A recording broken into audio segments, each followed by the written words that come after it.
Today is May 28th, 2021. My name is Jessica Taylor, and I am interviewing Carolina, part 2, for the Latino Oral History Project / Voces of a Pandemic Project at Special Collections and University Archives at Virginia Tech.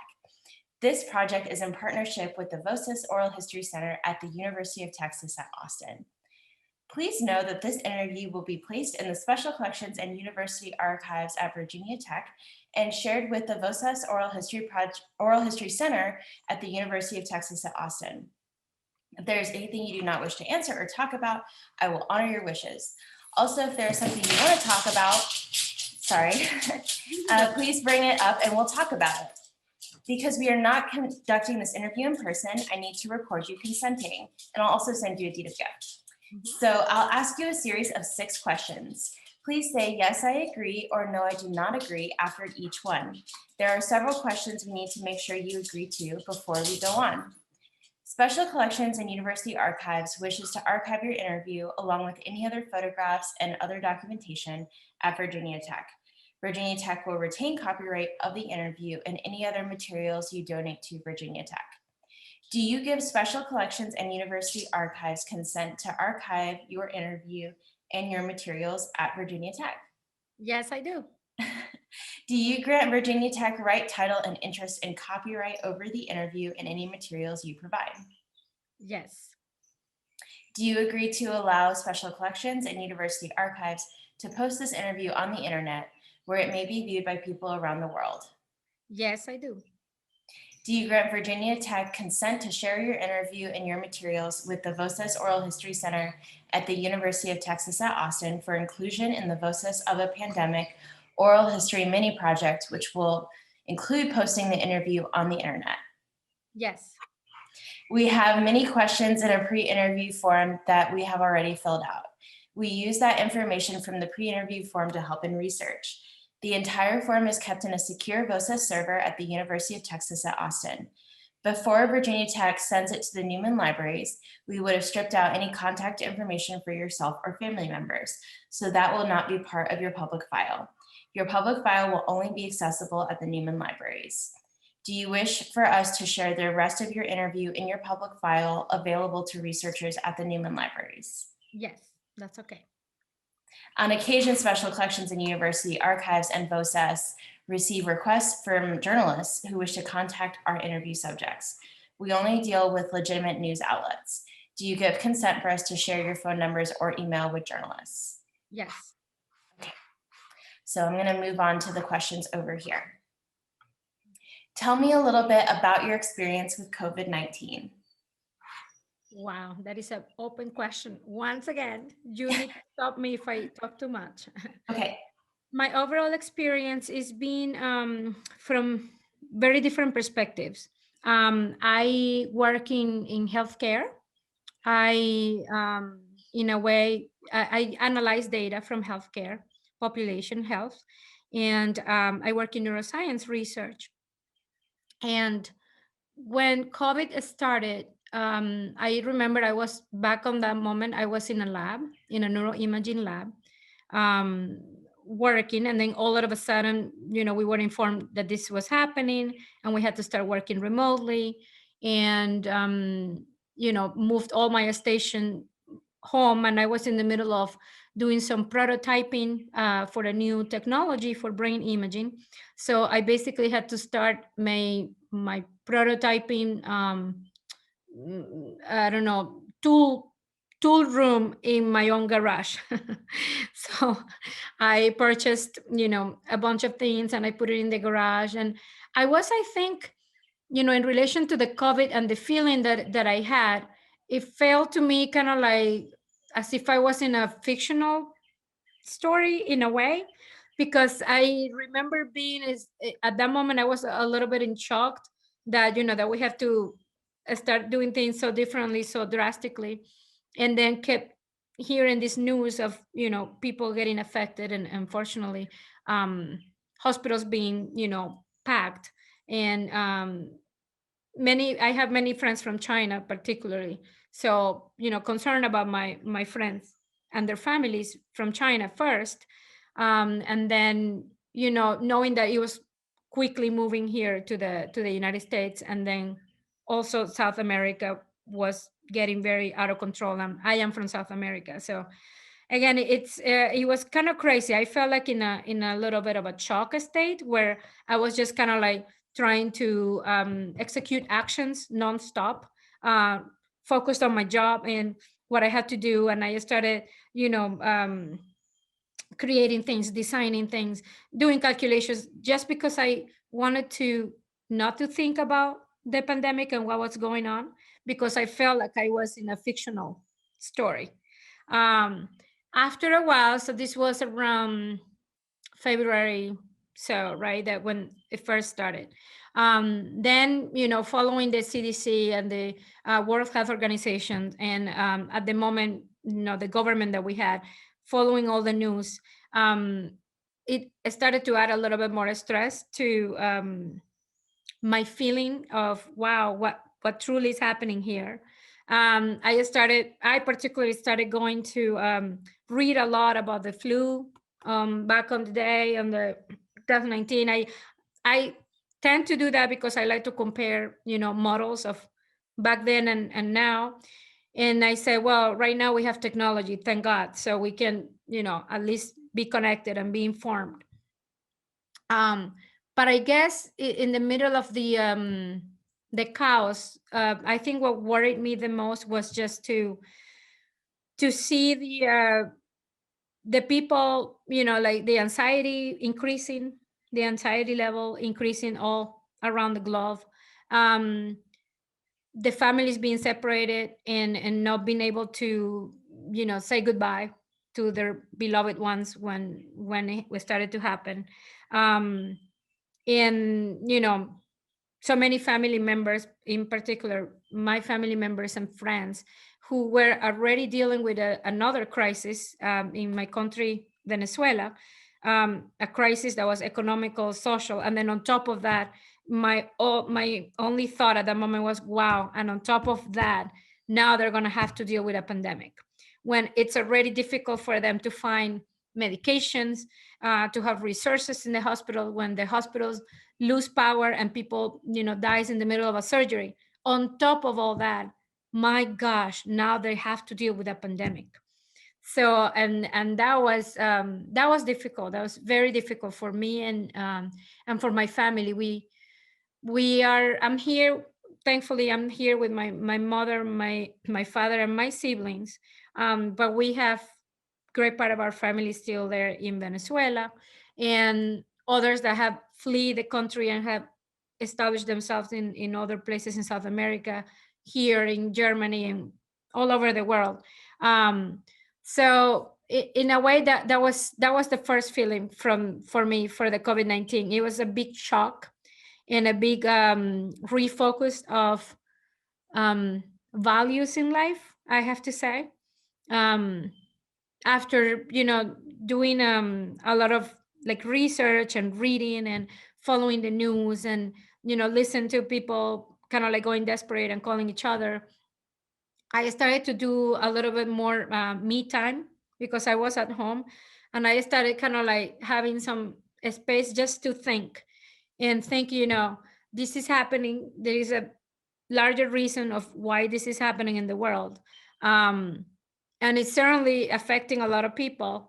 But what can we do? What can we find positive out of this? Like, I know as an innovator that great innovations have actually taken place after crisis. um, After a big crisis, sometimes it's a personal crisis that someone has, and then comes out with an amazing idea that ends up, solving many things for the world. After wars, after, pandemics, after many things, some of the greatest innovations have come out of that. So as an innovator myself, I started thinking, what can I do? What can I do after this pandemic, and what can I do for people during this pandemic? you know what can I do to, I don't know, provide calmness? What can I do to, to my family? What can I do for my family who's far away and who's dealing with this situation far away, and who's are losing family members and all that? And to me, particularly, it all came to, you know, communicating with them. I said, if I'm not going to hear from my cousin in few days, if I'm going to, be losing someone I love and I haven't talked to in years, because I've been in the United States now half of my life, and half of my life I've been in South America. So I said, if one more day is going to go, and then all of a sudden I'm going to find out that someone who I love died, and I never talk to that person anymore, ever again, then I don't think I will feel very good about that. So I made it an agenda for myself, and I believe I did it also for other people, to start calling every single member of my family first, and then of my very good childhood friends. Um, and by doing that, it was incredible. I was able to reconnect so many feelings, memories, and also to do what I wanted to do, which was to provide a little bit of peace and happiness for at least one moment, you know, in the middle of the chaos of COVID-19, because that's what I thought. And so that was probably one of the things that I felt most valuable that I learned from the pandemic. The response of the pandemic in my personal level was to, you know, to give more value, to not take for granted the people that you have met along your life, and to try to reach out to them, because sometimes you have them in your mind and you have them in your heart, and you know you worry about them, but don't take the time to connect with them. And I think that was my biggest, I'm not going to say my biggest, but I'm going to say that was one of the greatest process of growth that I have had during this pandemic, is that it made me click in my mind. I said, what are you doing? You know, I'm not going to do anything if I analyze all these numbers and I say, these are my predictions. I'm not going to do anything by, crying all day for the people, who is affected. I'm not going to do anything by getting desperate. And then my mom gets desperate too, because, I'm desperate, and my kids too. And, we increase the anxiety at home. I'm not going to do anything with that. And I'm not going to do anything with anything else, but I can do something for people if I just reach out to them and just tell them how much I love them. and Yeah, absolutely. and I just want to know about their lives, and tell me what happened with your daughter and what did you do. So that's what happened. So there was a transformation in me. I kept working at the lab. I was working in the Fralin Biomedical Research Lab, in the neuroimaging lab. I was helping put some technologies together. And then in the middle of me reaching out to people, again, something very personal happened in the middle of the pandemic. And is that I lost a very, very, very dear to me childhood friend. And it was from a heart attack. It wasn't from COVID-19, it was from a heart attack. And that, I think that marked even more, a change for me in my life, because he was a university professor of electric engineering in Venezuela, and he had been a very good support of me and my ideas of innovation, and my ideas of art. I do art,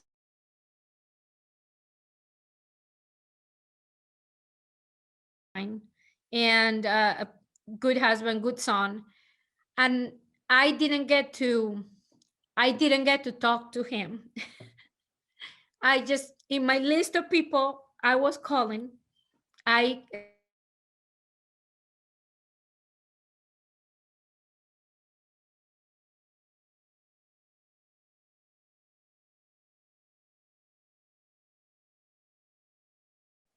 before he had a heart attack. And so, wow, that was a very ironic play of life, that I didn't put him sooner on my list to people that I wanted to call. So his name was Nelson Ballester. Professor Nelson Ballester, University of Los Andes, which is where I graduated. He and I, when we were in high school, we did multiple science, partially one science fair, um, because his dad used to work in biomedical fluids, and we always had a very interesting project thanks to his dad, who was also a professor in the university.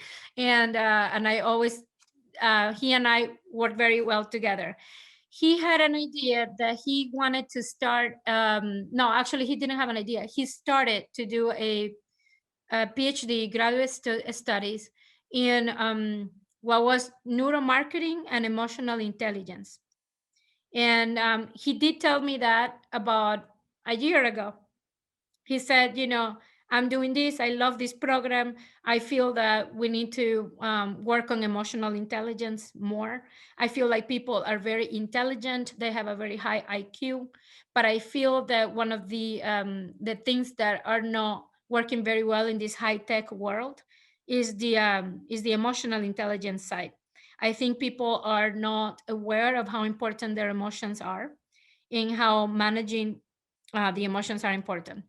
So what I ended up doing after the COVID-19 and reflecting on the death of my friend was that I actually decided to quit my job at the lab, and I started a program where I would, to honor Nelson Ballester, where I would start the promotion of emotional intelligence.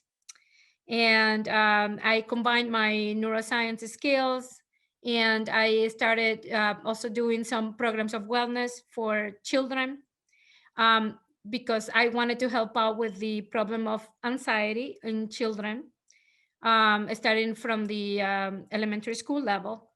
Um, and because I saw from my data analysis numbers that anxiety, depression, the rate of suicide, and substance abuse post pandemic, the prediction is to continue increasing.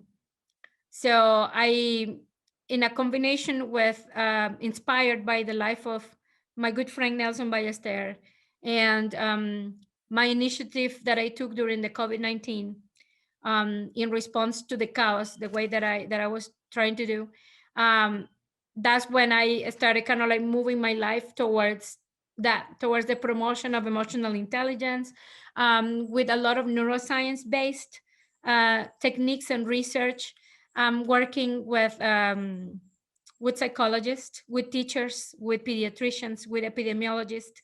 And we're trying to put in a whole package that also involves entertainment, because I am an artist. Um, I'm putting all the whole package to do post COVID-19, an initiative that can bring back, I call it like this in my program, that can bring back the joy and the hope on planet Earth. And it's the reason why I'm doing what I'm doing right now. And COVID-19 was just basically an accelerator of something that I wanted to do for a long time. But because of COVID and because of the people I lost, um, I I took I guess I got the guts to quit what I was doing and what I was comfortable doing before, and I started launching on this adventure on my own. Yeah. So Great, thank you so much for that. So can you talk a little bit about how COVID has impacted your family, including your parents and your kids, and then also, your family in Venezuela? yes. Um, that's gonna be a little tough. Hold on one second. Let me take a deep breath here. I have we lost we lost a lot of family in Venezuela because of COVID. Um, yeah, my dad lost two sisters. So two of my aunts died because of COVID. They were older.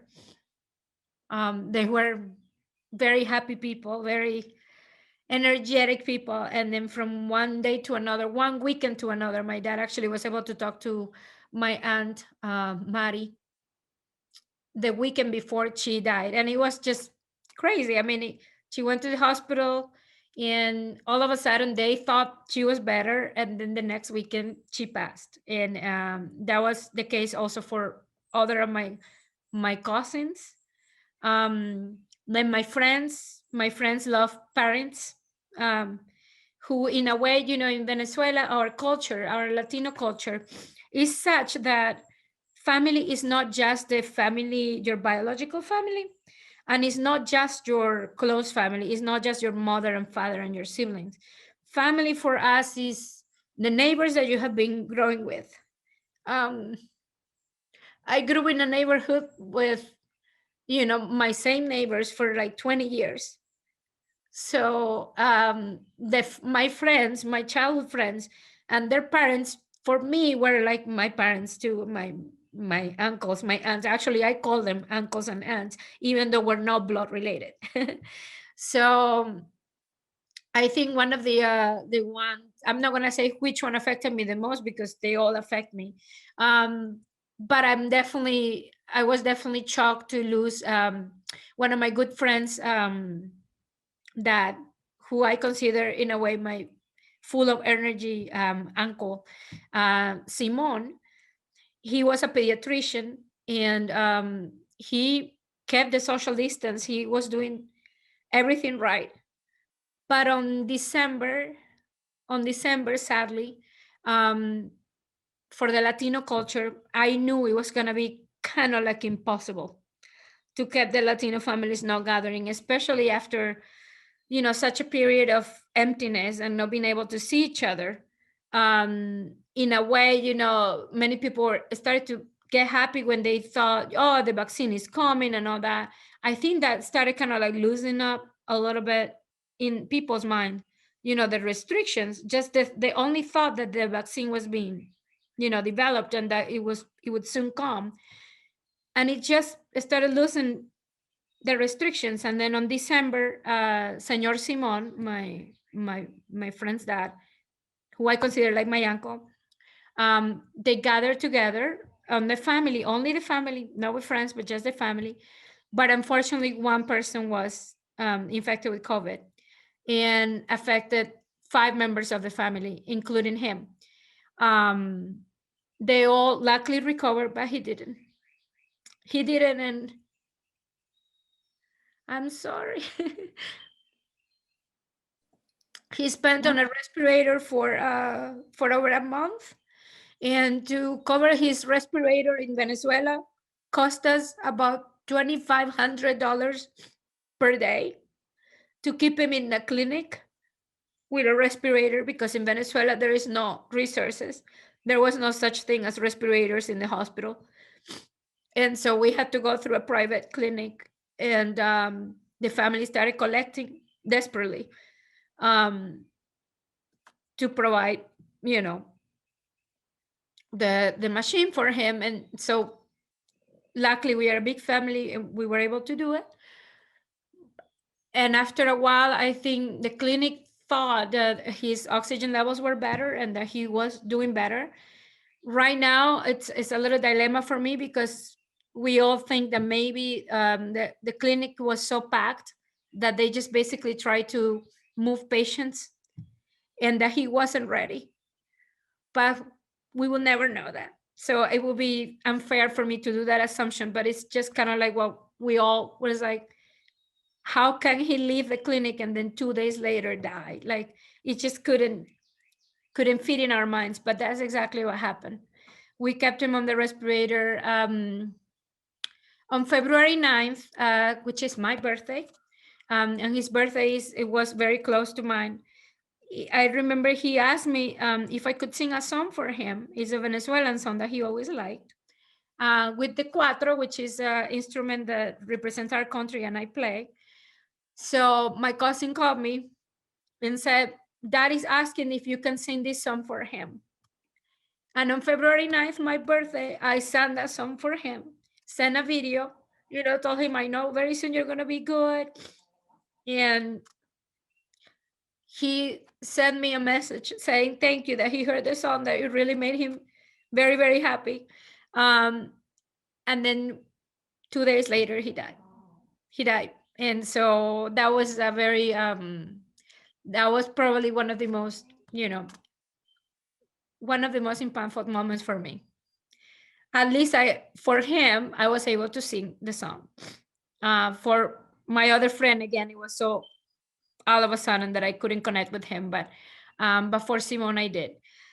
So, oh my goodness, that's in Venezuela. Here, my family here, it's been different. I mean, I've been working at home mostly, and they were used to mommy working in the office or in the lab, and having me at home is not a bad thing, but it is a different dynamic because when mom is at home, it's difficult to put a limit, and when mom is available or mom is not available. I mean, I'm telling you, my kids do not put that limit. If I'm here, I'm here. So that means for them, I'm available. So it's very hard to work when I was here. And then my husband and I decided that we wanted to keep the kids remotely during, you know, the pandemic because we were afraid. Again, we kept listening to these cases at the schools, and, we thought it was best to keep them remotely. And that was good on the one side, I kept peace of mind having them here, but bad on another because I am not a teacher. And I admire more than ever the teachers, more than I probably ever did before. I mean, my mom is a teacher, and I always appreciate the field of teaching. I think it's devoted. I think it's people driven. I love teachers and I admire their work, but I never admired them as much as I did until I had to have my fourth grader and my sixth grader at home with me. That was crazy. Um, Also, they are, my kids, one of them is their personality is such that he was okay being online, but the other one wasn't. And his grades started to suffer. And I felt, in a way, a little bit of a failure because I wanted to keep up with him and, math and all that. And I realized that the way I learn math is not the way that he's being taught math. So the methods that they use right now to teach division or something are not the same that I used and that I could teach. So it was a whole, relearning process for me. And for them, because I said, look, guys, this is not easy for any of us, but we have to, the key here is try to be calm and try to see what can we learn, when we are here. And the good thing is that we're together. So I can always tell my kids that the good thing is that we're together. Now, mommy is not a teacher, so you have to have patience with me, okay, while I am trying to teach you what I know in the way I know. But then you have to check with your teacher. But I mean, we kept doing the best effort we could. My husband, on the other hand, he does work on a clinic, so he couldn't take the time. I mean, he couldn't work from home, so he continuously was working at the clinic, and he worked in the pulmonary clinic. And so you could consider my husband was one of the, front staff. He was helping doctors with their N95 mask, and, was helping with making sure that the mask wasn't leaking, that, you know, that it was working properly, that was adjusted properly. He works in sleep medicine in a sleep clinic and respiration. So, you know, I cannot deny I was also very worried because he was in that position. But he kept telling me, I'm the one who protect myself and my staff the most because we're there with the patients with, you know, pulmonary problems and COVID. So don't worry, we're gonna be okay because I'm protecting myself. But always runs in my mind, it causes anxiety, the fact that you have someone working there. But I'm proud of him as well for everything that he did. The kids, when we had the opportunity to send them to not full online, but a mixed schedule, we did it. So especially my older kid, my sixth grader, who was starting middle school, and oh my gosh, in the middle of a pandemic, the transition from elementary to middle school is probably one of the hardest for the kids. And so doing it in the middle of a pandemic was even a little bit, more, because they don't got also the socialization. They don't know anybody. They don't mean my poor son didn't feel that he had any friends, and then they couldn't do play dates and all that. So that's the way that they got affected. And in many occasions, I did see also some behavioral changes in them that commonly doesn't represent their character. Like my preteen, my middle schooler, at some point had behaviors that were not characteristic of him, because he's a very, like happy, cheerful, analytic type of kid. And at some point I, saw him getting very violent, and kind of like, I cannot take this anymore. And, using words that we don't use, but, like, this sucks, I hate this. Like, I try to tell them, try not to use those words. Like, I always say hate is a very, like, extreme word. Like, I try not to use hate. Let's try to say, I really don't like this, I really dislike this, but I try not to use the word hate. And, he, because he knew that I say that, he was doing the whole opposite. He's like, I hate this. And I was like, oh my gosh. But I mean, I could tell the kids were very frustrated for not being able to play with their friends, to see their friends. My fourth grader didn't like to take tests online. He was much better at doing it at the school than at doing it online. And then I think for both of them, in terms of the schooling during the COVID, keeping up with the homework, the fact that they had to, in a way, had an attitude of a college student, where they have to go to the computer and check their assignments, and then on their own try to complete things. That was a little bit insane, because they didn't have that habit formed. And so, again, I don't know how other parents did it. But that was difficult. That was difficult for me. And I think we just are trying to focus on what is the positive of COVID-19, and what we learned from COVID-19, and what we value from COVID-19. So I always tell kids, it's like, yes, it's been difficult not being able to play with friends, but now, you know how cool it is to play with friends, right? Like, how important that is.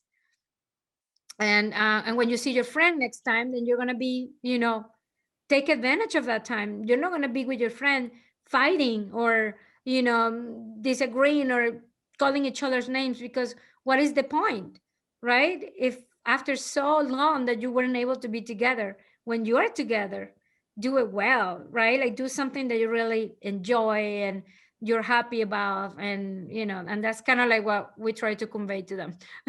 It's kind of like the value that you want to give them.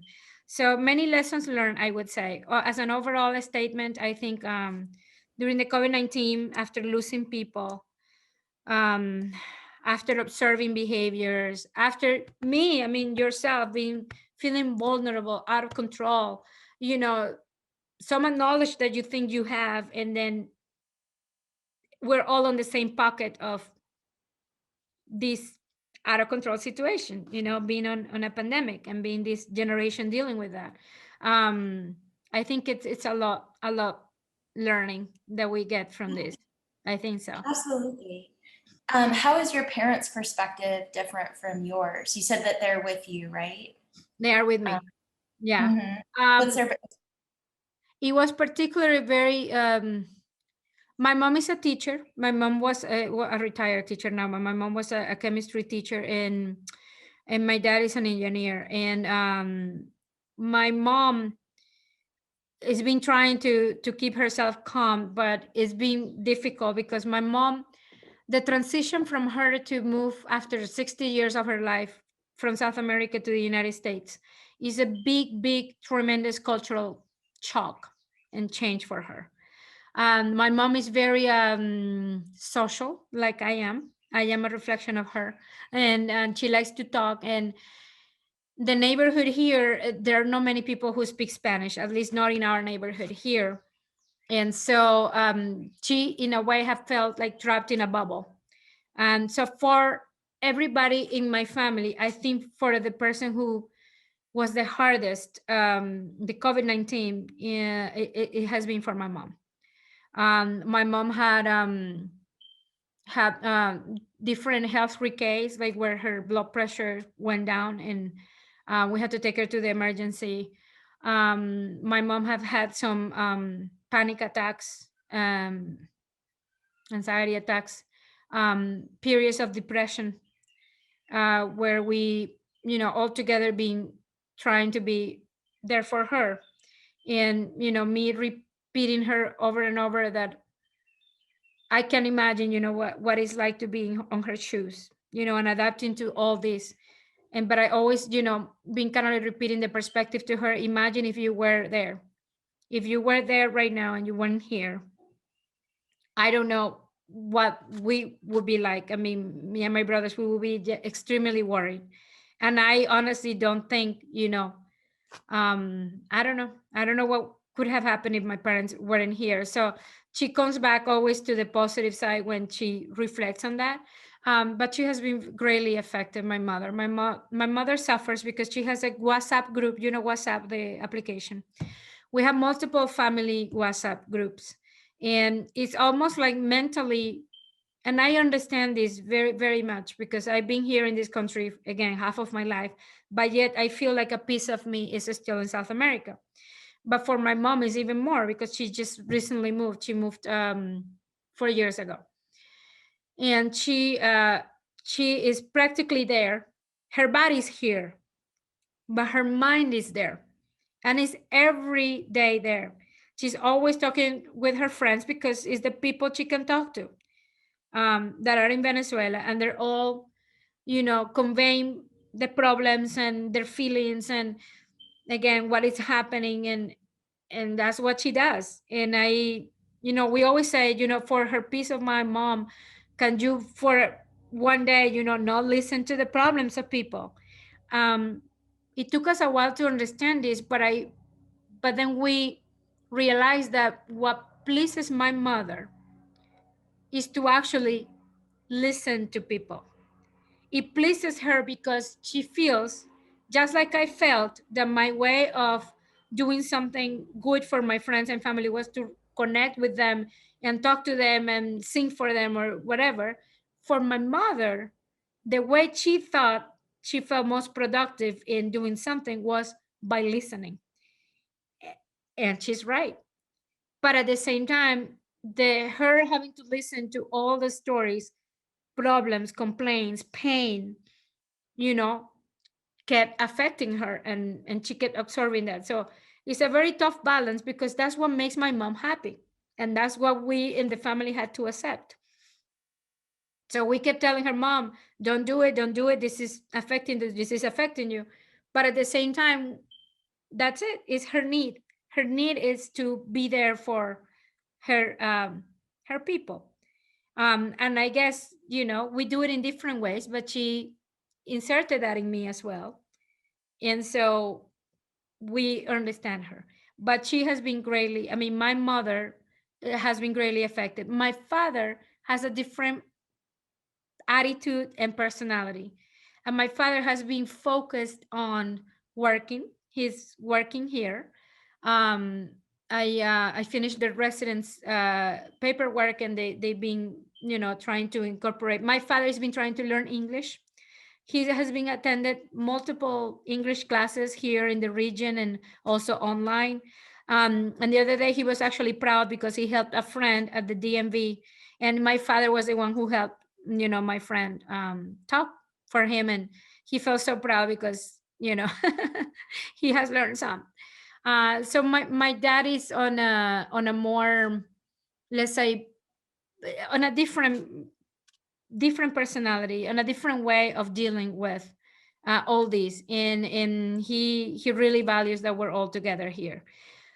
So but yeah, my mom is going to be a process, and little by little we're just trying to be together to help her, because it's been a roller coaster for her. Yeah. You had mentioned that your mother had some health issues. How has COVID revealed maybe some problems in healthcare, either in your husband's work, in your work, and in your mom's experience? I think I can resume that, but it has been all about mental health. I think mental health, I'm not gonna put people in a pocket, and I'm not gonna speak for other people. I mean, I can only see from data, from population data, that mental health has been, increased, but I am not gonna detach myself from them, because it has affected me mentally, emotionally, and it has affected my parents and my children and my husband. I mean, even though we work in the field, and and my mom is an incredible, she's filled with strength. I mean, she is a very strong woman. She's a very strong woman. And so is my dad, but it has affected us mentally in different levels and in different ways that have only been reflected on, behaviors, words, crying, sleeping.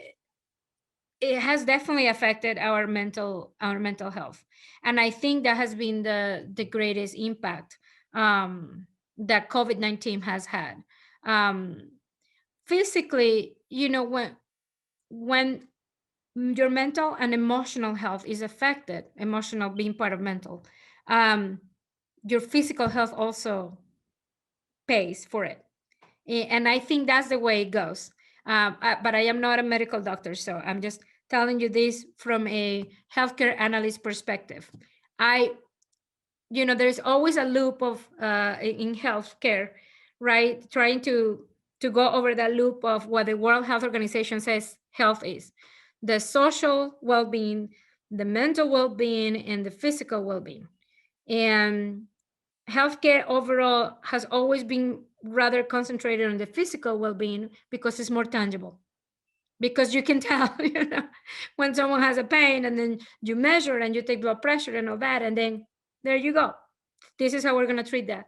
But when it comes to the social well-being and when it comes to the mental well-being, it's a little bit less tangible.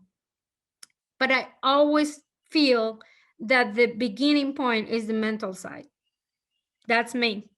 And when the mental side is affected, it affects your social well-being, and it affects your physical well-being. um but science hasn't never put, one point. It's always a loop. Science always says no, this. Healthcare overall always puts physical health on the front line, again because it's more tangible, but I always put mental health on the front line. And to me, I think that's, and we yet haven't seen the true impact that COVID-19 really had on this whole generation, um, that dealt with it, because we yet need to wait to see what are the behavioral consequences, you know in society, in the way you work, in the way you think, in the way you act, how you manage, your emotions. We yet don't know yet how that's going to be. But as of now, just, going through the pandemic, and now hopefully going through the first period of post pandemic, has been a tremendous, mental health change, for all of us in the family, and for people in general. Yeah. In terms of just going to the doctor and things like that, in where you're at right now with your family, what has your family's experience been like, going to the doctor or going to see mental health professionals during COVID? We tried. So, okay, let's start with the doctor.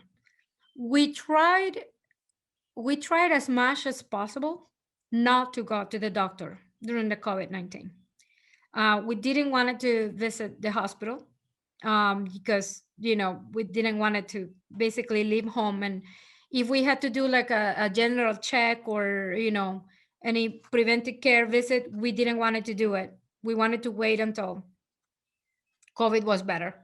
So we always kind of like tried to be at home, but we did have some emergency visits. And my sister had a baby during the pandemic. And so she had to continuously go for her checkups. And my nephew was born on October. 6. And then, we had a baby in the family, and that brought kind of like balanced it out with the sadness that we have from losing cousins and aunts and uncles during the pandemic, because of the pandemic, to welcome a new member in the family. So that helped out a little bit. But we try to go to avoid at all costs to go see a doctor. Now, mental health professionals, I considered many times actually going to mental health professionals, but I did that because right now I consider myself truly half American and half Venezuelan. And so I am already, I have adapted so much to the American culture, like the North America, the USA culture, that I am actually okay and open to go to a mental health a psychologist and just talk to them, and tell them how I feel and get some important feedback. My family from South America, and this is typical from South America, they don't think that way. In our culture is very, very difficult. There is a big stigma of going to a mental health doctor. They don't want to see a psychologist, they don't want to see a psychiatrist, because they always have the big stigma that they're going to be called crazy or insane, and they do not want to accept that. So if someone, I wanted my mother to see a psychologist, because again, I am not a medical doctor, but I have been surrounded so much by healthcare and by doctors and psychologists that I know my mother was having periods of depression, and she has those symptoms. So I said, Mom, let's go. And I translate for you, or we find a translator if you don't want me to be your interpreter, and that's okay. But that was impossible, because in her mind, she doesn't need it, she doesn't need it, she doesn't need it. So the truth is that I wish I could bring my mother, especially my mother, to a mental health provider, but she would refuse profoundly because of her culture. There is no other way to put it. Because of her culture, she just wouldn't do it. um and me, on the other hand, I actually did. I went to one of my friends, and to get advice in how to handle not only me, but me, my children, you know and my mother. Like, I went for her. She doesn't even know, but I did, because I was suffering. I was suffering seeing her suffer. It always made me question, did I do good bringing my mother here, because I want to have her close, or would she have been better just being at home and being happy around the people she knows and being together and supporting each other? I don't know. Like, I always thought I was doing it for her to be happy, to bring her to the United States. Um, I guess deep down, it was also for me to be happy. Uh, and it's always a dilemma in me, did I do it for me, or did I do it for her? Because I don't want my mom to spend the last years of her life, not being at a state where she is content and happy. I want her to be happy. And so her unhappiness and desperation, and you know continuous crying, and because of COVID, and it just didn't help. It was already indeed very difficult to have her here with all these mixed feelings. And then on top of that, when COVID-19 happened and she started losing friends as well in family, oh wow, it was getting a little bit more out of control. So I wish I could tell you that I took her to a psychologist, but she wouldn't let me. And as for the rest of the visits, we my husband my husband, because of the nature of his job, he had at some point to help the emergency department when the people affected with COVID were entering the hospital. Carilion Clinic was preparing, actually trying to prepare well, in case they had to, deal with an overflown emergency. And so my husband was contacted to do practices of emergency. and he was pretending to be the patient, and they did a bunch of practices to know how to deal with the situation as fast as possible. So that was something that Carilion Clinic was doing, just kind of like trying to prepare for the overflown emergency, and the equipment and the staff. And that's when my husband had to indeed go to the emergency multiple times, and that worried me a little bit more. I mean, he already was in the pulmonary clinic, but now he had to do that, and I was like, wow. That was a hard period too, but it wasn't because my husband or myself or the children thankfully had an emergency. The only one who did have an emergency was my mom with blood pressure. She had very low levels of blood pressure, and almost, you know, almost fainted by the time that we made it to the emergency. And up to this point, we believe still that it was an emotional situation. She basically didn't drink water for the whole day, didn't eat much. Um, and yeah, I was sleeping next to her for like 2 days and monitoring her blood pressure, and it just wasn't coming up. So we decided to go.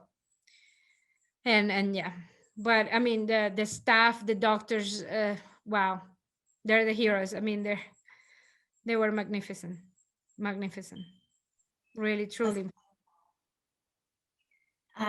How did the vaccine change your family dynamics? Like, were there feelings about how that would affect people's health and things like that? What's been your interaction with vaccines? No, with vaccines, we are a family pro vaccine. At the beginning, Eric and I Eric is my husband, were hesitant with, we wanted, it's almost like we wanted other people to get the vaccine first. I know this is very selfish, silly of us, but we wanted other people to get the vaccine first, and then, we will go for it. But my husband didn't have a choice because he was one of the first groups to get the vaccine. And I was working mostly from home, so I was kind of like trying to hold. But when it came to the vaccine, my parents, who were on the elderly group, had the opportunity to get it, and we went to get it as soon as possible. I mean, my parents were to get it. I do have to mention though, um, that I'm just incredibly blessed because, having worked with the Latino community for a while, um, I organize, events for the Latino community. I do a lot of cultural development. I do a lot of that. Vivian Sanchez, who's one of the city councils, and then she represents the Latino. She called me and said, "Carol, are your parents vaccinated?" And I said, "No, Vivian. I'm waiting to see when Caribbean opens the opportunity for my parents who are elderly too." And she said, "No, let me put them right away here because I'm trying to make sure that the Latino community, is vaccinated." So I thought that was great, and I'm forever thankful with Vivian for doing that. So I put my parents in one of the first groups to get the vaccine, and once they got vaccinated, they felt very lucky to be here, because in Venezuela, I don't even know when the vaccine is going to come. And if it does come, people doesn't even trust the government to get it. So, um, in Chile, I have family in Chile. I have family in Ecuador. Yeah, the processes over there are not as agile, as fast as in the United States. So again, we are very blessed that we were able to do it. So my parents got the vaccine first. Then my husband got it first because of his line of work. Then my parents, and then it came to us, my siblings and myself. I was because I was still working from home. I didn't feel I had at that moment the need to get it yet. Again, I was in my mind, I was just giving more time, more time, more time. I don't know. There was a little bit of hesitation for me um, to get it, but I ended up going not long ago to get my vaccine because I am ready to go back to the libraries and work at the libraries and work with children at the schools. So I, decided, okay, it needs to come out of my mind. Let's just go do it. But now for the kids, it's just, we still have this hesitation to get it. I have my middle schooler, and now the school send a communicate that they can get it. 12 years old and up. And again, my husband and I are still hesitant with the kids because, I don't know, at some point we read that there is effects on the reproductive system. And we don't know, again, about other effects that the vaccine may have. So we're still a little bit on the thinking side for the boys, for the kids, whether or not we want them to get the vaccine. And that's where we are right now. That's where we are right now. We're still kind of like reading. My friends pediatricians, they recommend them to do it before the supplies go away. But we're still very, very hesitant with that because again, we don't know. I insist that we don't know yet the effects of the vaccine or the COVID-19 until later. We won't know. So sometimes, it's a leap of faith and a leap of science and a leap of belief on science. um, I have a lot of faith in science, but yet at the same time, I'm trying to be very cautious. So we are still, we want to be more secure of everything before we do for the kids. That's us personally. Yeah. Absolutely. Is there anything else about COVID that you wanted to add as we come to the end of the hour? For COVID, on my personal side, I just hope, it is my hope that really people can take the positive side of COVID. I feel, going through the pandemic, it's a kind of like an opportunity for a big, big, remarkable world transformation, if you ask me. Transformation in the sense of spirituality, emotion, diversity, inclusion. It's kind of like a out of proportion reminder that after all, we're all humans and that we all are vulnerable and have similar vulnerabilities. Like how people try to separate themselves from the region they are. As the Latinos, and especially people from Mexico, um, with the last governments, with some government policies and things and immigration policies, we're often separated, right? Or people from the Middle East were often separated in terms of, what we're allowed to do, what we're not allowed to do, and all these things. And I know that COVID-19, it's a health pandemic, but at the same time, it is my hope for the world that after going through this, people really, enter in their minds that we're all the same, that we're all humans, and that we can all lose our lives just like that in a matter of, seconds. So try to do better in their lives, try to come out with something that truly impact people's lives in a positive way and not so commercially driven, because I felt that we were living in a world that is incredibly commercially driven, and rather than being people driven and human needs driven. So in my humble perspective as a healthcare analyst, it is my hope that the post-pandemic generation can be transformed for a positive human growth in emotional development, human development growth, rather than the contrary, rather than everything was bad, bad, bad. I really hope that people focuses on the positive things that can come out of this, rather than just the negative parts. But of course, nothing is gonna replace the people we lost during the pandemic, and I am all about continuing their legacy of the people we love. That's it. Thank you. Thank you Thank you, so much. Jessica.